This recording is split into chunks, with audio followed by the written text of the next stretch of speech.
Former President Donald Trump's campaign is facing backlash after comedian Tony Hinchcliffe made racist jokes on stage during the former president's Madison Square Garden rally on Sunday. Take a look. I don't know if you guys know this, but there's literally a floating island of garbage in the middle of the ocean right now. Yeah, I think it's called Puerto Rico.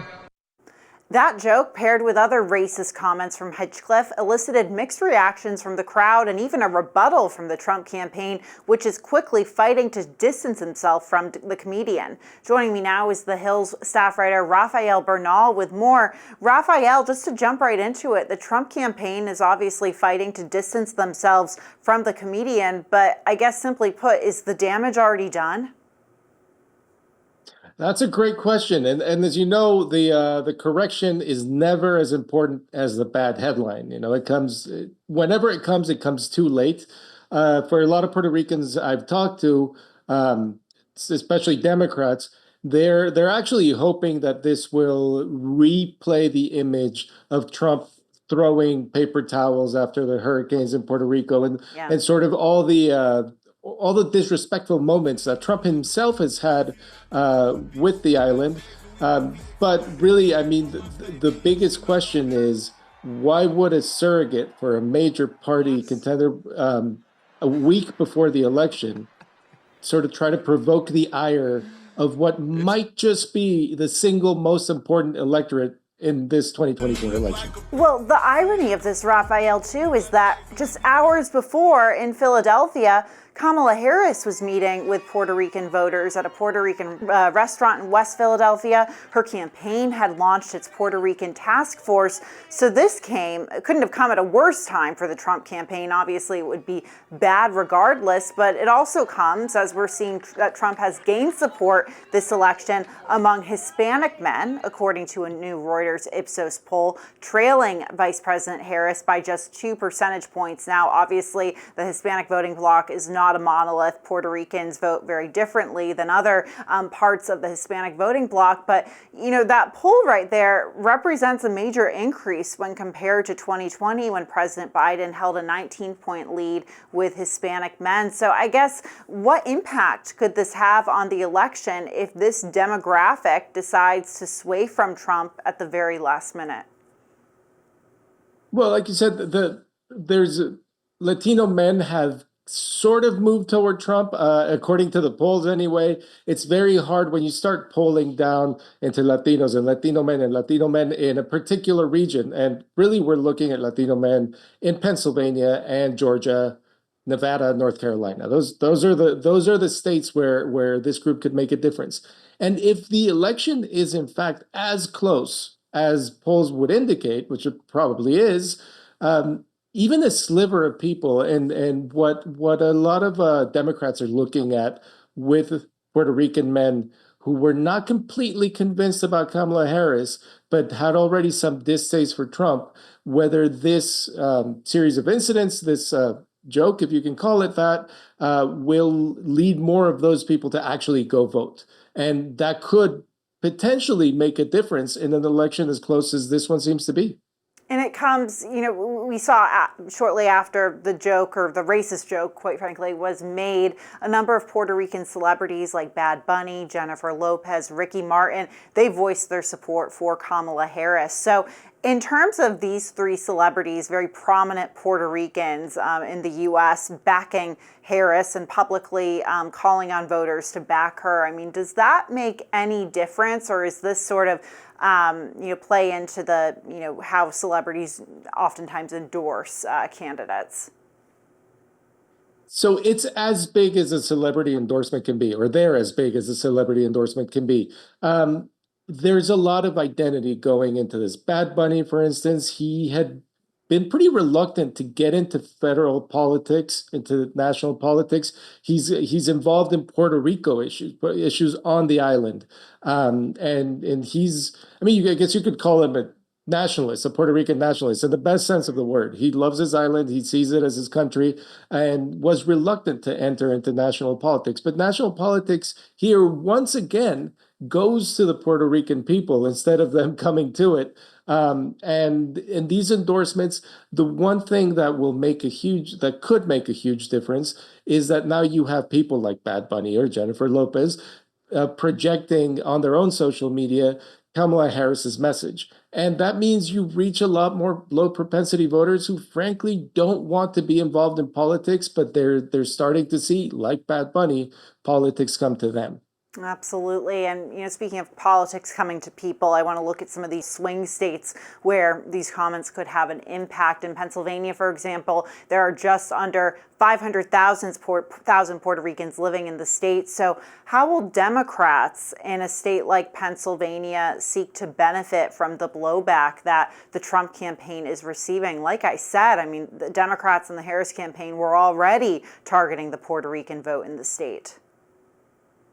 Yeah, it is just that getting to the low propensity voters and the importance of Puerto Rican voters in Pennsylvania, in a state like Pennsylvania. It's huge. For 100 years, literally 100 years since they became citizens statutorily, Puerto Ricans were the least important voters in the country. They played somewhat in some local races in New York and in Chicago, but federally they were ignored completely, almost disenfranchised by the national parties. And in this election, and possibly in 2020, they might have made the difference. But in this election, they might be the single most important electorate at this late stage in the campaign. And it is a huge change for how much attention, national politics pays to this group of American citizens. And we know that New York also is home to a large Puerto Rican population. How does this impact the down ballot races in those states as Democrats are really looking to, essentially regain their control of the House? Well, like the national presidential race, there are a lot of down ballot races in New York specifically, congressional races that are too close to call.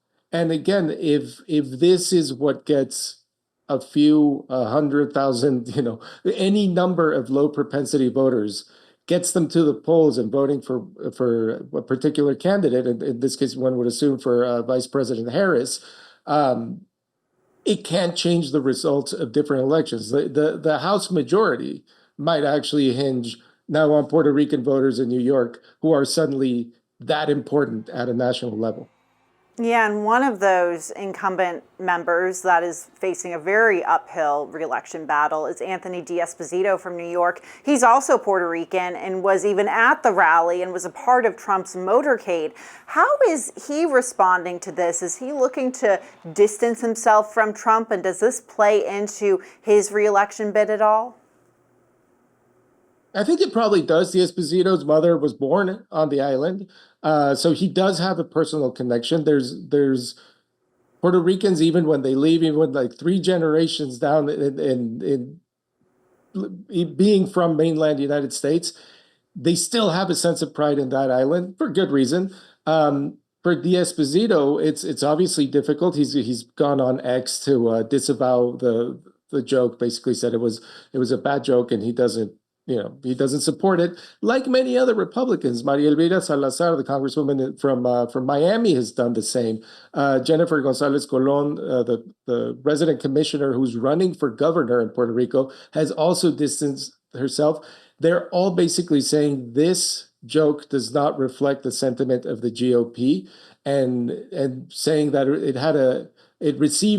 it was not very well received at Madison Square Garden. It got a few groans here and there. It got a few laughs too. But the question really is, if this comedian was properly vetted and was chosen to speak, and obviously, and as you mentioned earlier, he said certain other racist things against Hispanics more broadly. If he was chosen to speak at that level, at sort of the closing argument of the GOP presidential campaign, how can they say that doesn't reflect the sentiment of the GOP? It is a very difficult argument to make, and it's one Democrats will try to highlight in this week before the election. Yeah, it couldn't come at a worse time, obviously, for Republicans as they've been trying to make inroads, obviously, with that larger Latino Hispanic voting bloc, like we said before. Raphael Bernal, as always, thank you so much for helping us break it all down. Always a pleasure. More violence in the Middle East over the weekend. Israel striking back at Iran in response to a barrage of more than 200 missiles launched at Israel earlier this month. Meanwhile, ceasefire negotiations continue as a new potential deal is introduced. Washington correspondent Trevor Shirley has the latest. The new ceasefire plan was proposed by Egypt, and it contains input from other countries like the United States. Over the weekend, Israel hit military targets in Iran, as well as continued strikes in Lebanon and Gaza. Iran says it will retaliate, but does not want full-scale war. In the meantime, a new ceasefire proposal in Gaza is coming from Egypt. The two-day ceasefire would allow 4 Israeli hostages to be exchanged for some Palestinian prisoners. According to reports, the CIA was involved in coming up with this idea. Egypt's president says if the two-day ceasefire is accepted, then talks on a full ceasefire should resume within 10 days. This weekend, President Joe Biden says he was monitoring information on the Israeli strikes in Iran as the U.S. continues to try to prevent the fighting from spreading even further. We need a ceasefire. We should end this war. It should end, it should end, it should end. The two-day ceasefire proposal would also allow for more humanitarian aid to get into Gaza, including food and medication. Reporting in Washington, I'm Trevor Shirley. And thank you to Trevor Shirley for that. California Governor Gavin Newsom unveiled a proposal on Sunday that could potentially more than double the annual film and TV tax credit. Newsom's proposal would expand the credit for film and TV projects from $333 million to $750 million. If approved by the state legislature, it could take effect as soon as July of 2025. It comes as Hollywood has struggled to rebound in the state since the pandemic. According to Newsom's office, productions have started opting out to film in other states due to the higher tax incentives. If passed, it would make California the top state with capped film incentives. McDonald's Quarter Pounders are back on the menu in several states after sales were stopped last week due to an E. coli outbreak. That outbreak sickened at least 75 people across 13 states and killed one in Colorado. The FDA said last week that the outbreak is likely linked to either slivered onions or beef patties, but the Colorado Department of Health confirmed Sunday that the beef used in the affected franchises tested negative for E. coli. The FDA and the CDC, however, have not confirmed the source of the outbreak and say they are continuing to investigate. Meantime, McDonald's distributor has issued a recall for 4 onion products due to possible contamination. Over the weekend, both candidates focusing their campaigns in Michigan. The Wolverine state was one of the several blue wall states that flipped red in 2016, and now former President Trump is looking to flip it back once again. News Nation's Blake Berman breaks down the latest polling. Weekend stops in Michigan. I'm Blake Berman with News Nation. Vice President Kamala Harris and former President Donald Trump both trying to break through in Michigan this weekend. Trump making stops there Friday and Saturday. Michelle Obama joining Harris Saturday for their first campaign event together. Now, the race in Michigan seemingly tight right now, with both candidates polling at just under 48% each. That is according to the polling average by the Hill Decision Desk HQ Election Center.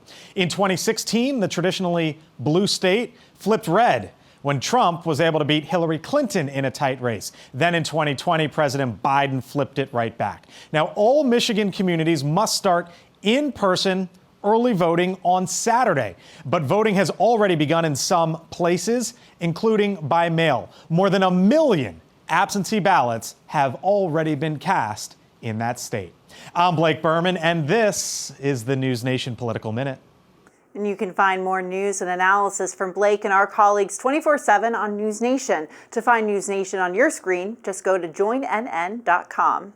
That's it for today's Daily Debrief. I'm Julia Manchester. Be sure to like, share, and subscribe to the Hill's YouTube channel. And come back here soon for the intersection between politics and policy.